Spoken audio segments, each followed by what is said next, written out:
Hi, and welcome to Sacred Awakenings. This is our Sunday gathering. Today we're joined by Reverend Cher Trenholme sharing a message titled The Gifts of Winter, and she'll be accompanied by Dan O'Connor as he provides the music for today's gathering. Thanks for coming by.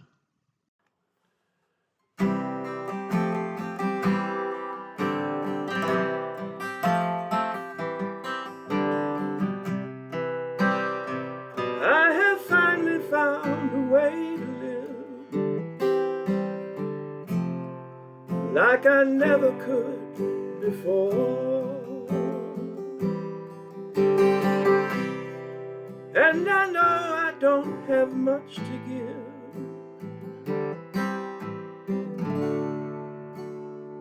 I can't open any door.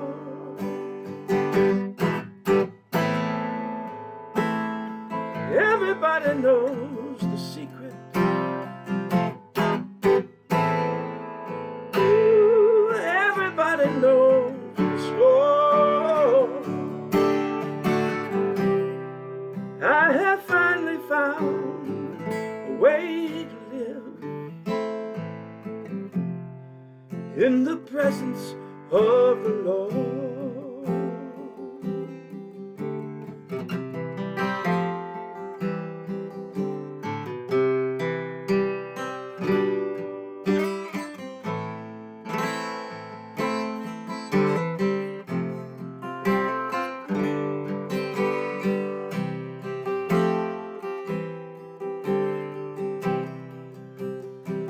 I have finally found a way to live like I never could before.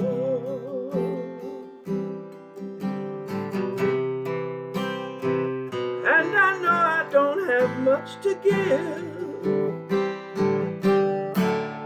Ooh, I can't open any door.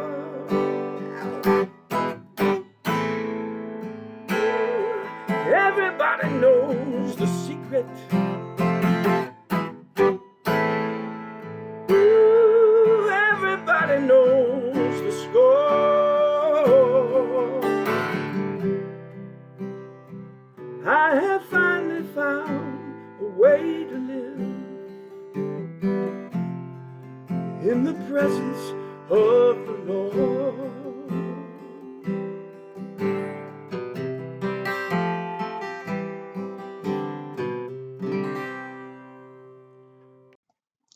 And let us take a moment now to go inside, connect, and set our intention together for today's gathering.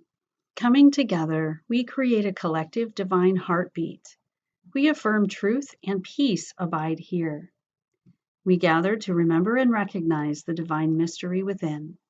In our sacred circle, we honor the awakenings of each spirit who enters.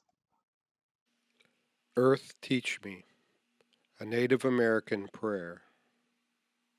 Earth, teach me quiet, as the grasses are still with new light.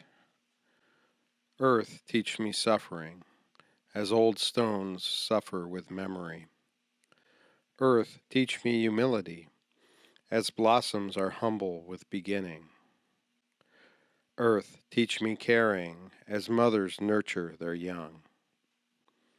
Earth, teach me courage, as the tree that stands alone. Earth, teach me limitation, as the ant that crawls on the ground. Earth, teach me freedom, as the eagle that soars in the sky. Earth, teach me acceptance, as the leaves that die each fall. Earth, teach me renewal, as the seed that rises in the spring. Earth, teach me to forget myself, as melted snow forgets its life. Earth, teach me to remember kindness, as dry fields weep with rain. Aho.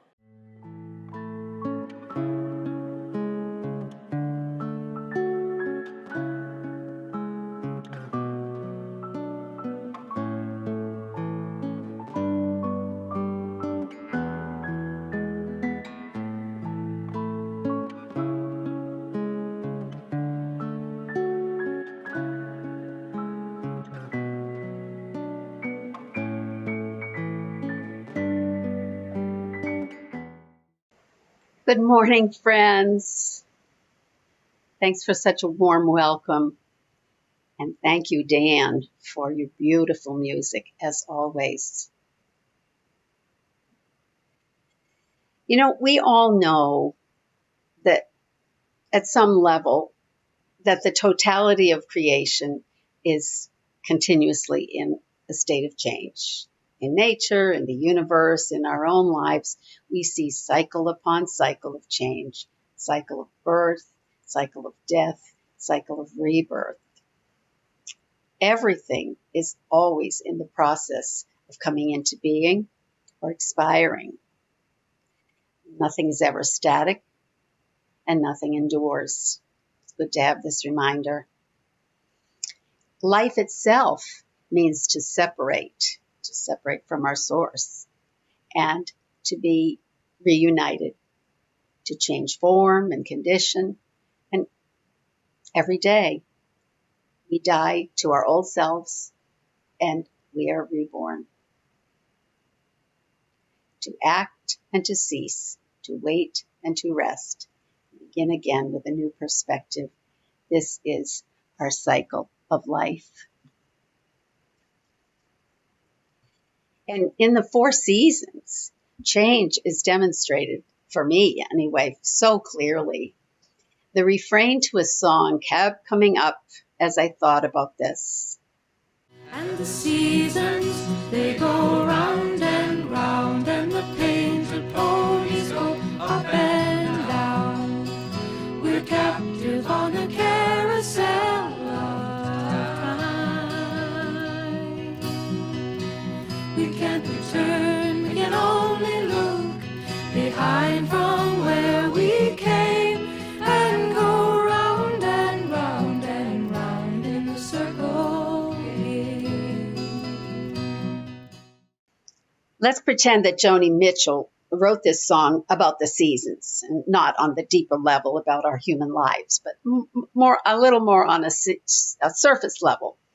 The lyrics remind me of that inescapable fact that we experience a continual parade of Mother Nature and Mother Earth's dramatic changes season after season, especially in zones that are farther from the equator. So for most of my 180 seasons, I counted them up. It's more than that, but rounded off. In this human incarnation, I've mostly enjoyed the seasons. It was easy to welcome the spring, the earth waking up, birth of new life, the warmer weather, creating an uplifting feeling of hope. And then I delighted in the summer, those long, sultry afternoons, lasting well into evening, giving more light and more time to be outdoors, and the flowers, and the shade of trees. And in fall, for me, even though the process of decay is so evident in the trees dropping their leaves, it's still uplifting for me because they go out in a blaze of glory with their colors. So actually, fall has always been my favorite season because of the crisp days and the harvests, the animals gathering for winter. And I always loved apple picking and pumpkins and those Indian summers. And actually, for me, fall felt like the beginning of a new year because I was a teacher and also because my birthday coincided with the beginning of school. So now I have a confession. Right now, we're in the only season that I dreaded the most of my life. Full-on winter. And as it turned out, I moved to Florida, where this season right now is the season of having to put a blanket on the bed and wear a sweater and cover the pool. I remember winter so well that I really feel it in my bones. Raised my children up in New Hampshire. Friends, I believe we're each 100% human and 100% spirit at the same time. We're in 2 worlds simultaneously, the physical world and the ethereal world. And in a few moments, we're going to delve into the metaphysical or the symbolic side of winter and what gifts we can mine in that realm. But for now, from a purely human perspective, if that exists, what images and feelings arise for you around this season? Do you think of the short daylight hours and the long, dark, cold nights? To me, the novelty of the beauty of the snow and the crystal ice formations would wear off at least by this time of the year. The trees are barren, the wind whips cold, the outdoors becomes less accessible for some of us, and the rhythm of life changes. Everything in nature seems to be either dead or on hold. You know, I have a vivid memory of standing on the playground at school doing recess duty with my LL Bean down coat from head to toe and a whistle frozen in my mouth. It's not a very pleasant memory for me. And maybe while shoveling or driving on icy roads or having to bundle up in like a billion layers, you just feel that freezing winter is something to be endured. Maybe you long for a good thaw out on a tropical island. Now, I realize that some of you enjoy skiing and the outdoor sports and abhor heat as much as I hate the cold. But in general, let's see what poets and philosophers have had to say over the years. Writers recognize a dark and vulnerable essence to winter. Because winter completes the yearly cycle of the seasons, philosophers and poets have used winter as a symbol of old age and death. The primary theme of the poem The Darkling Thrush by Thomas Hardy is his despair of the modern world at the turn of the 19th century. For him, winter was the symbol that he used to describe the dying of the old world that he was used to. And he feels something's over and it's all changed. Civilization has decayed, and he despairs. This is just a part of his poem, The Darkling Thrush. The land's sharp features seemed to be the century's corpse outlent. His crypt, the cloudy canopy, the wind, his death lament. The ancient pulse of germ and birth was shrunken, hard and dry, and every spirit upon earth seemed fervorless as I. And then there's a glimmer of hope that emerges in the poem. It is. At once, a voice arose among the bleak twigs overhead in full-hearted evensong of joy illimited. An aged thrush, frail, gaunt, and small, in blast-beruffled plume, had chosen thus to fling his soul upon the growing doom.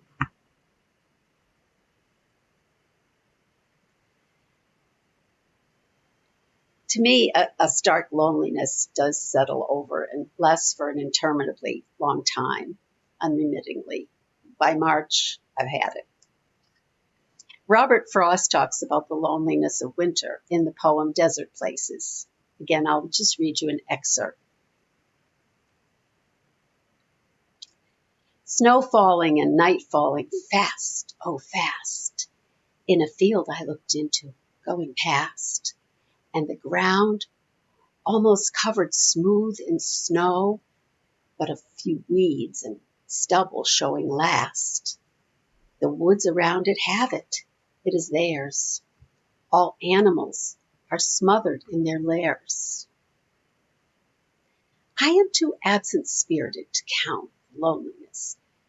Includes me unawares. And lonely as it is, that loneliness will be more lonely ere it will be less. A blanker whiteness of benighted snow with no exception, nothing to express. They cannot scare me with their empty spaces, between stars, on stars where no human race is. I have it in me so much nearer home, scare myself with my own desert places. So what I think he's saying is, yep, winter evokes loneliness in me, but I acknowledge that the loneliness is within myself. It's not only created by the desolate snow outside of myself. I got enough monsters inside within without imagining more. Many people experience a kind of depression in winter. I'm sure you know winter is implicated in seasonal affective disorder due to lack of light. The harshness of winter seems to me to lead to my inner darkness and my shadow self. And that's kind of a good thing, because if we can feel and see our vulnerabilities and our fears, we're better able to deal with them. And so, in a strange way, we can count on this as a gift of winter. Now we're heading in a spiritual direction. Another archetype, Old Man Winter, is portrayed as a recluse or a hermit, and his image evokes dormancy, maybe stagnation, or even degeneration. This hidden opportunity of winter is really an imperative to turn around our despondency or our isolation through our own decisions. In the same way we know that adversity usually brings us closer to spirit, feet to the fire, we can be guided to change the narrative by winter. In the physical world, a choice would be a warm, crackling fire, cozy hearth, hot soup, and a warm blanket, sharing warm conversation and hospitality with friends.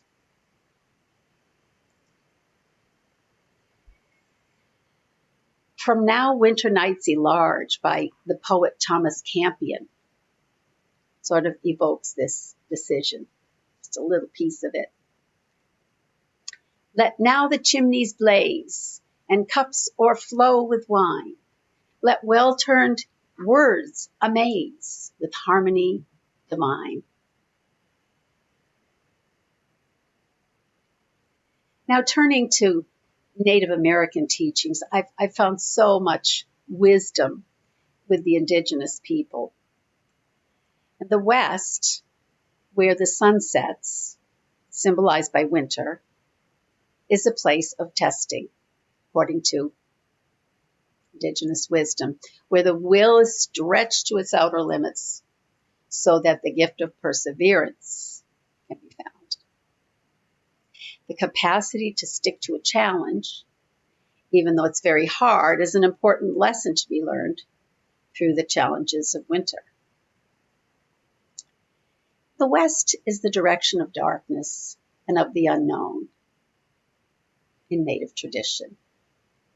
It's also the direction of intuition, going in, going within, dreams and prayers and meditation. There's a little something I wrote. It was January, late January, and Brother Bear was curled up inside his cozy den.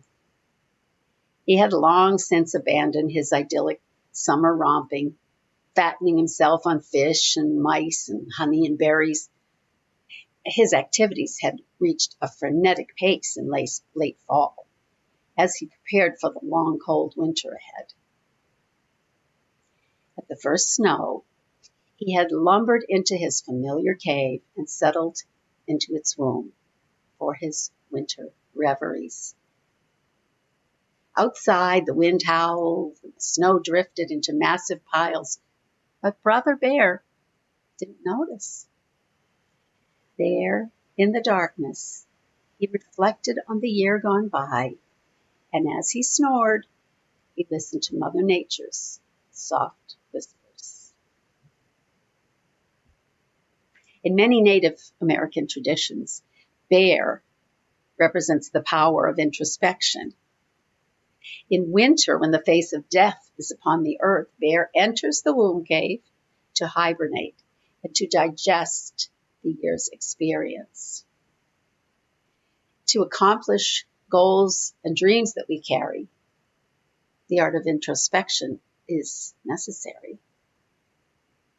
To become like bear and enter the safety of the womb cave, we must attune ourselves to the energies of the Eternal Mother and receive nourishment from the placenta of the Great Void. The Great Void is a place where all solutions and answers live in harmony with the questions that fill our realities. The answers to those questions reside within us. Each and every being has the capacity to quiet the mind, enter the silence, and know. Many tribes have called this space of inner knowing the Dream Lodge, where the death of the illusion of physical reality overlays the expansiveness of eternity. It came from this book. This is the Native American medicine cards in the book. They have different power animals, and there are cards to accompany it. So if you want to ask a question and then choose a card, the answer will come. It usually works for me. This is elk, stamina. Anyway, I just wanted to let you know that I've used this as a tool for my spiritual practice for many, many years. Offer it to you. So, okay, what is perhaps the ultimate gift of winter? Winter offers us a time to rest in the quiet, releasing stress, tension, anxiety. Those bare, silent trees remind us that dormancy is an important phase of our lives. When it's blustery and snowing, we can settle into our warm inner cave spaces and explore what lies deep within our spirits.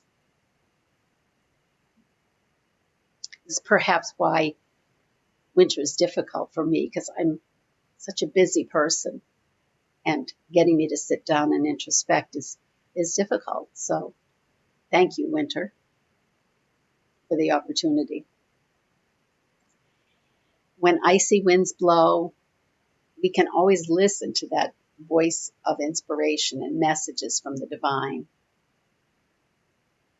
And snowflakes and sunlit silver branches remind us of crystals, icicles. Crystals have the power to clarify, amplify, and raise our vibrations and spiritually energize our spirits. So winter beckons us to shut out the frenetic hustle and bustle, walk the path of silence. The same silence offered by the gently falling snow when the world's covered in light. I'd like to end this before we go into meditation by reading you one of my favorite poems. It's an early work by Robert Frost called Stopping by the Woods on a Snowy Evening. Enjoy.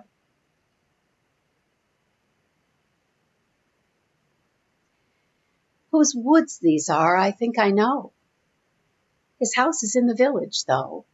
He will not see me stopping here to watch his woods fill up with snow. My little horse must think it queer to stop without a farmhouse near, between the woods and frozen lake, the darkest evening of the year.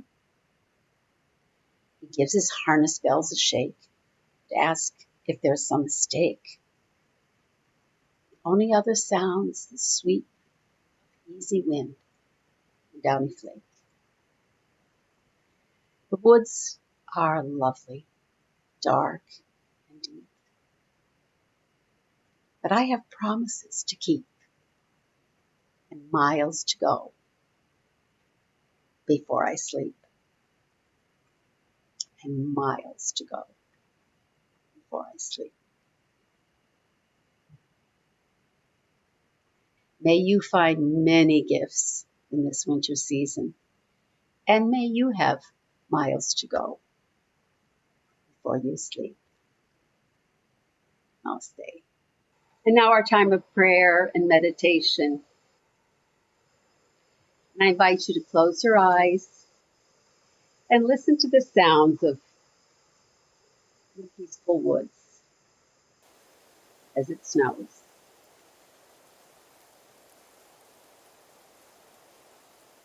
And as you sit comfortably in your chair or wherever you are, feel your body being held as you relax into the space.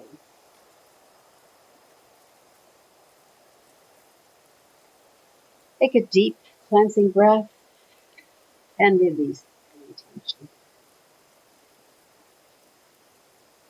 Breathing in, and with each breath out, go deeper into the peace. Breathing in, peace.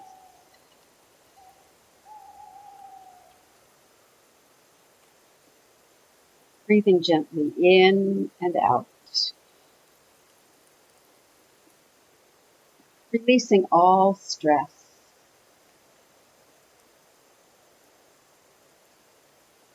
With the next out breath, journey deeper, deeper within to your heart space, where your spirit resides.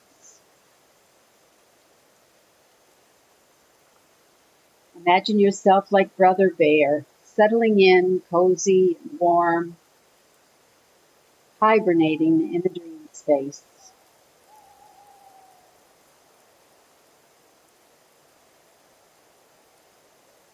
You have entered the womb cave of the great void. This is the place of knowing that the answers to your questions reside within.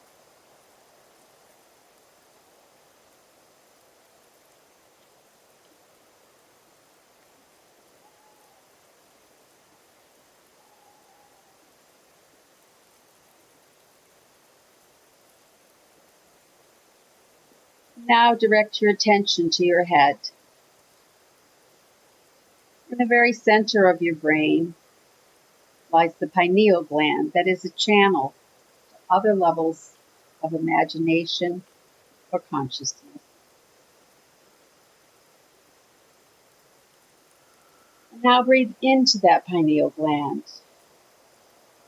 the center of intuition, dreams, prayers, and meditation.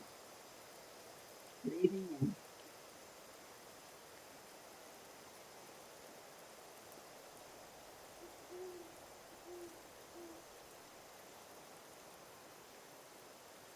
Perhaps winter will gift you with a new idea, a message, or an image. In the quietness of your cave, dream your dreams and own them.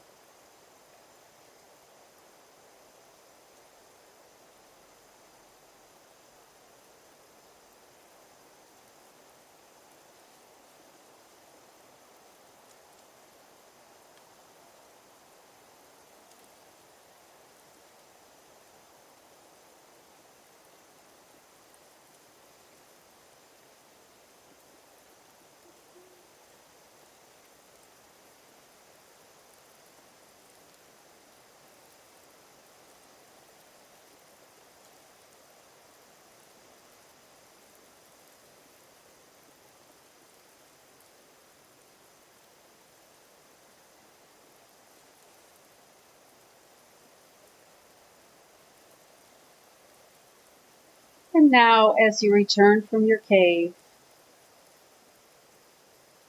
give thanks to the spirit of winter.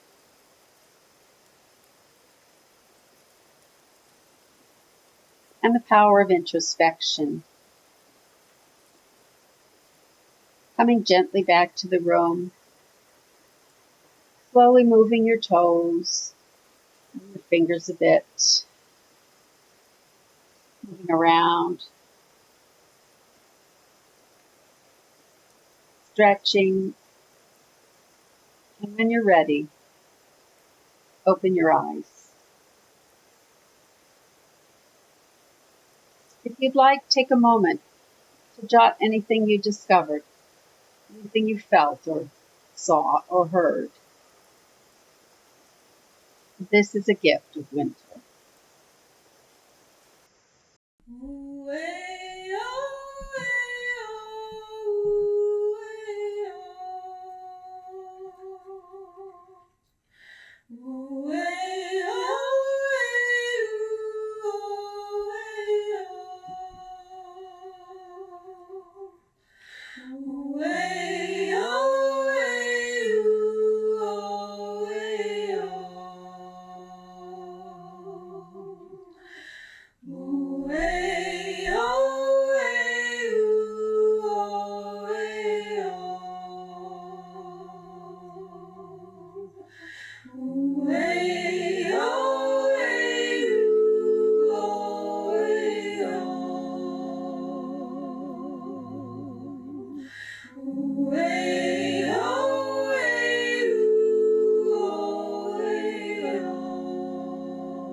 And now for our blessing. I invite you to close your eyes with me and let us pray. Sweet Spirit, Father, Mother, Creator of all beings, we give thanks for this sacred time together. We are grateful for the wisdom and light you offer us in dark times. May we remember to be mindful of all of the cycles of change which are a part of life. And may we appreciate the gifts of this moment and the next moment and the next, one following the other. And so, in the name of all of the holy names of God, we say, Amen, Ashe, Aho.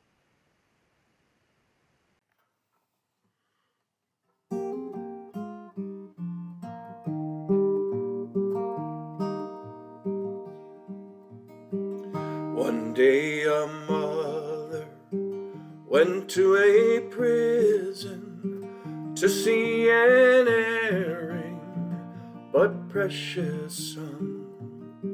She told the warden how much she loved him. It did not matter what he had done. She did not bring him a parole or pardon. She brought no silver, no pomp or style. It was a halo sent down from heaven, the sweetest gift, a mother's smile.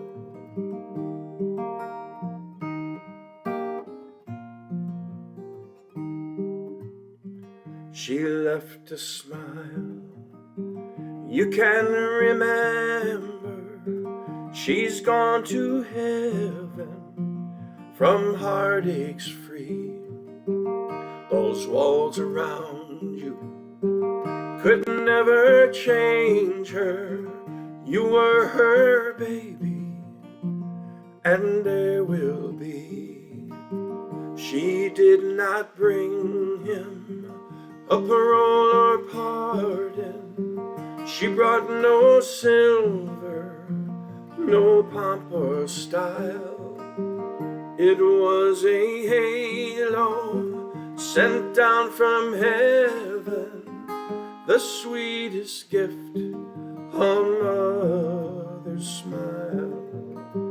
She did not bring him a parole or pardon. She brought no silver, no pompous style. It was a halo sent down from heaven, the sweetest gift, a mother's smile. The sweetest gift, a mother's smile.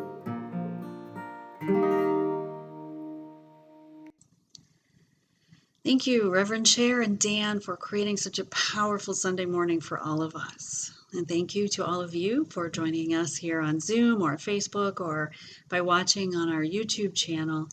And simply coming together like this in community creates deep, engaging connection. So thank you for taking the time to be with us today. I want to remind you that you can watch today's Sunday gathering or any of our Sunday gatherings in their entirety by going to YouTube, our YouTube channel, or our Facebook. And you can also join us on our private member network. If you become a member of Sacred Awakenings, you'll have access to all of our gatherings as well as other wonderful information and opportunities to connect with our community and be part of our community Monday through Saturday as well as on Sunday. And so thank you for joining us today. I personally am very grateful for your energy within our community, any way that you choose to engage. Speaking of which, please feel free to jump onto the Zoom and stick around after today's gathering in just a few moments and join us in conversation. We'll go deeper with Reverend Cher and we'll share the message, how the message settled with all of us, and just sit within the energy of the message together as a group. You're always welcome to do that. So hope to see you very soon.